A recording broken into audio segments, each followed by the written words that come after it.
umiyak, at samahan tayo ng mahal na ina sa pag-iyak at sa pagdaras sa lupang maging maayos ang lahat.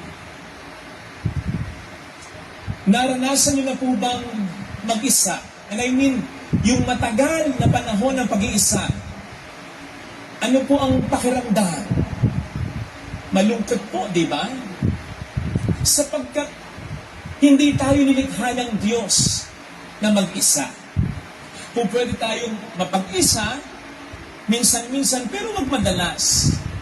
Sa maikli, pero hindi sa mahabang panahon. Hindi yan ang kalikasang bigay sa atin ng Panginoon. Siya mismo nagsabi, di ba? It is not good for man to be alone. Hindi kailangang mag-asawa, kung hindi naman yan ang bukasyon, basta mahalagay maramdaman natin na hindi tayo nag-iisa, na meron tayong kasama. Kaya nga daw ang isa sa pinakamahirap na parusa sa mga nakabilanggo ay Bartolina.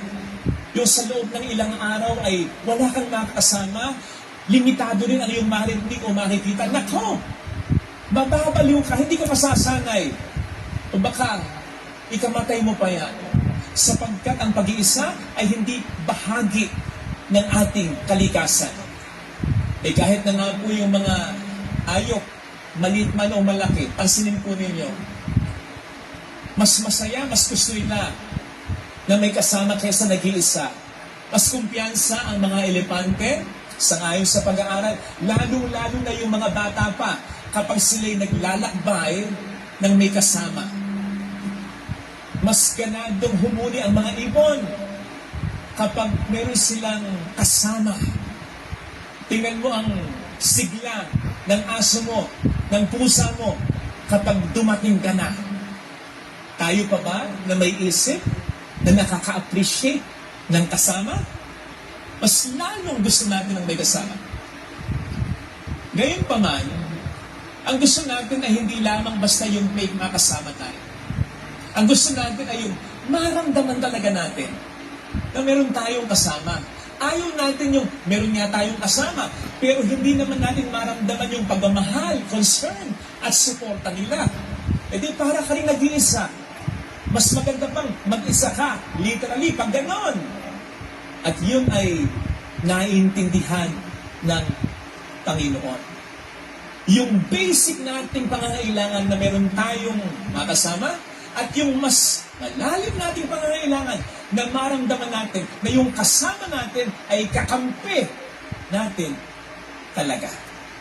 Kaya nga sa Ebanghelyo, ipinipresenta niya ang kanyang sarili sa pamamagitan ng Espiritu Santo. Kasabay ng pagsasabi sa atin, hindi tayo mag-iisa. Hindi tayo mangungulila. Sapagkat sa pamamagitan ng Espiritu Santo, siya isa sa atin magpakailanman, either physically, sapagkat gagamit siya ng mga bagay, ng mga tao, para iparamdam sa atin ang kanyang presensya, and of course, spiritually, upang kahit hindi siya gumamit ng iba, at kahit hindi natin siya physically nakikita, ay maramdaman natin ang pagdamay, ang pagmamahal niya. Katulad ng sabi niya sa mabuting balita, siya isa sa atin at mananahan sa atin talaga. Na, dahil ngayon ay Mother's Day, hayaan niyo pong i-connect ako yung puntong ito sa mga nanay.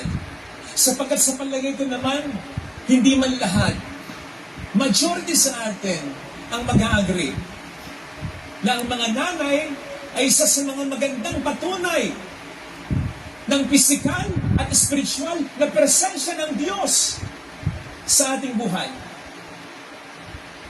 Pwede nga natin sabihin, i-paraphrase natin yung minsang sinabi, God wanted to be everywhere, physically and spiritually.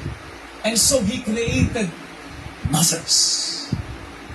Lalo pat sakto, yung sinabi ni Jesus patungkol sa Espiritu Santo sa Ebanghelyo, advocate, patnubay. And an advocate basically means four things. First, someone who defends. Second, someone who comforts. Third, someone who guides. And fourth, someone who does not abandon. O diba? Ganyan ang mga nanay. Isa-isahin natin. Una, katulad ng Espiritu Santo, ang mga nanay is someone